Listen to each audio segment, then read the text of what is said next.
Hey guys, I hope everybody's having a fantastic day. Whether you're watching this in the morning, in the afternoon, or in the evening, I'm glad you're all here. I want to take a quick second and say thank you to all the channel members. I want to say thank you to anyone who's come in to check out the knife, the EDC content. And I want to say a special thank you to my local buddy, A to Z EDC, who let me borrow this knife and hang on to it for a while so I could review it while I was looking at some other EMP knives. So if you guys get a chance, he's not on YouTube, but he is over on Instagram. It's got some really cool knives. I borrow quite a few of them to fill content here in the channel, and there are a lot that I still want to look at. Good guy, go check him out. But today, we're going to look at a familiar EMP EDC design, but it's different. This is the USA made EMP EDC Puls. It is OEM'd, if I'm not mistaken, by Axial gear. So if we look at this next to my Best Tech OEM'd Worn Tech, you'll notice that the American one is just a tiny bit longer, has a little bit different blade shape, which we'll look at. But when you look at the overall construction of the two knives, they are done very, very well. The USA made, these, you can just tell the quality of the screws are so much deeper and better. They actually go into this front or this body where these come back. It's kind of unique to look at how it's done. It's almost in reverse, but the blade's a little narrower. It's a little bit different. I've only got this one and this one out to compare because these two are both imports. They're Best Techs. I think they're fantastic knives, and they are a little bit different than this one. For one, this is just purely cosmetic, but the EMP EDC logo is on, I guess, the show side where the pivot would be as opposed to the clip side. That's neither here nor there, but I thought it was kind of an interesting change up. The button or actuating slider looks just about the same. I can tell you, to my thumb, this one has a little bit more tension, both to open the knife, and maybe it's because of the length, but I have a hard time pulling straight back. So like my Max Ace, I have to use the side of my thumb. It's not any kind of big deal. It's just one of those things you notice, right?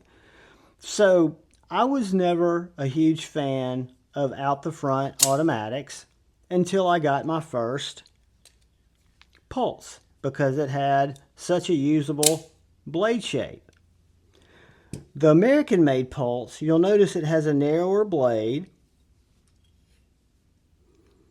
about the same thickness of blade stock, and it's got that nice etched finish.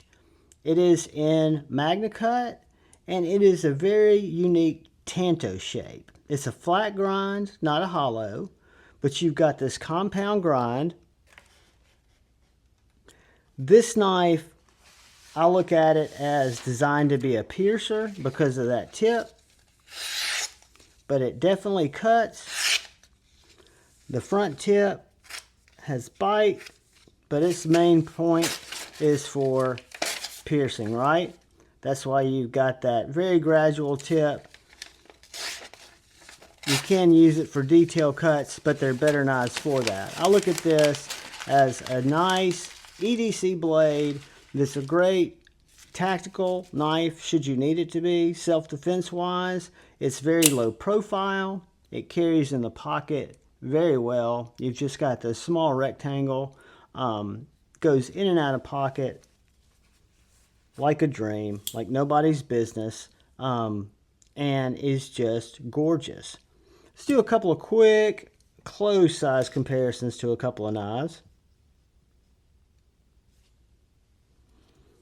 So closed, it's going to be a little bit longer than the bug out, and it's going to be about the same length as the PM2. Keep in mind, it's going to be as narrow as the bug out and much narrower than the PM2. So if we're going to open these 3 knives,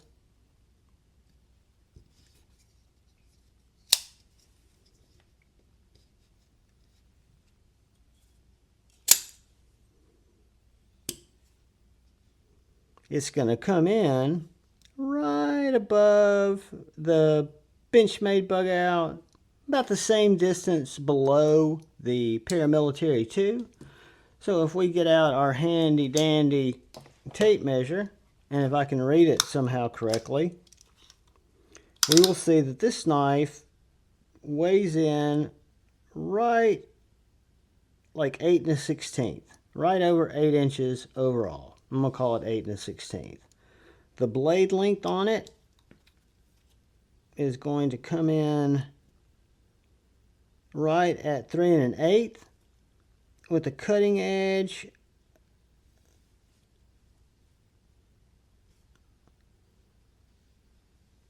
of about 3 1/4, maybe a little bit more.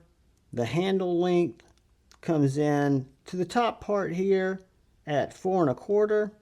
Where I hold it, we're looking at 4 1/4. So you've got 4 1/4 from the front here to the back. You don't have any guard or any shield short of this little button to retract the knife to keep your hand from going up on the blade, but that is what you see on most out the fronts, and I think it's very adequate. One thing I noticed, and when we were looking at these compared to the my OG, is it is a little bit longer than the other Bestech Made EMP EDC designs, just by a little bit, right? I don't think there's anything to note there, except it's just a little bit different. The blade I find delightful. Even though it's thick stock, it just looks to me kind of more in line with some of those more narrow, nimble, piercy blades. I'm not a dagger guy. I'm not a dual ground guy. I like a knife that I can use as an EDC knife. And this knife, for filling that void between a knife like the Benchmade and then a knife like the Para 2,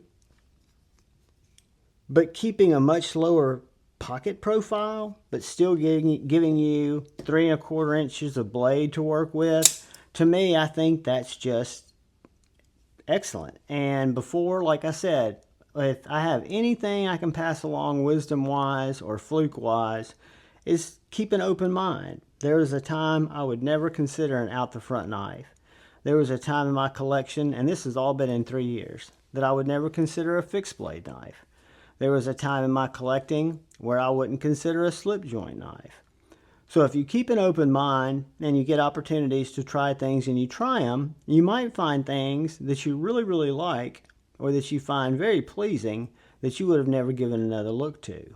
And in terms of out the front automatics or automatic knives in general, I think the Puls OTF in any of its configuration, the USA model, which is A to Z's here, or the Warncliffe, which is mine, or the nice Bowie that John at EMP EDC let me check out.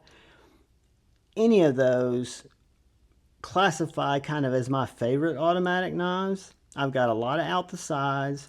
I've got a really nice Max Ace Neptune that I like, that's a larger knife. What I like about the EMP EDC package is you don't have the glass breaker at the back. It's, to me, a much cleaner, more refined and finished looking body. And the blades, whether we're looking at this USA made or we're looking at either one of these Bestech Mades, they're single edged blades. They have grinds that are deep and hollow on these two, and they cut things, right? There's something I can use very easily as an EDC knife and have the, I guess you'd call it the ease of deployment and that automatic nature of it being out the front. Where before, when I looked at out the fronts, they were thinner blades, usually double grinds. Usually not the sliciest things in the world, but again, they're not designed to be slicey knives, right? They're designed to be tactical knives, they're designed to be quick deployers, and I think that EMP EDC has hit the ball out of the park on this particular model. Not only did they and continue to revise the OTF Pulse that they're dropping Friday. This video will probably come out after that. There's some videos coming up before Friday, but Friday the 21st, they're dropping several different variations of the imported versions. And then to take your design and find a USA manufacturer to work with the plans of moving more and more of your manufacturing to the US. I'm really proud of what John and Jamie are doing with EMP EDC Designs. In terms of domestic knife makers, designers, they're definitely my favorites. I probably have more of their knives than any other. Fell in love with the Nimble. Thought the Thick Boy was totally different but awesome. Loved the Nimble X. Really loved the Relative. Fell in love with the Ronin. Got a Nimble T, even though I swore I didn't need the same knife in a different blade shape. And then picked up my first Pulse. And guys, everything they make is just unique. It doesn't look like somebody else's knife. To me, the designs are truly, truly original, truly functional, machined with great care, backed by a couple that really believes in what they're doing, reaches out to the community, and makes cool shit. Guys, I appreciate the time. If you're still here and you haven't had a chance and you're so inclined, please hit that subscribe button. Hit the like button if you really want to give me something flowery. If not, all I ask is please look out for the guy or gal to your left. Please look out for the guy or gal to your right. Please look out for each other. Go forward with love in your hearts and choose debate, not hate. I love you all. Peace.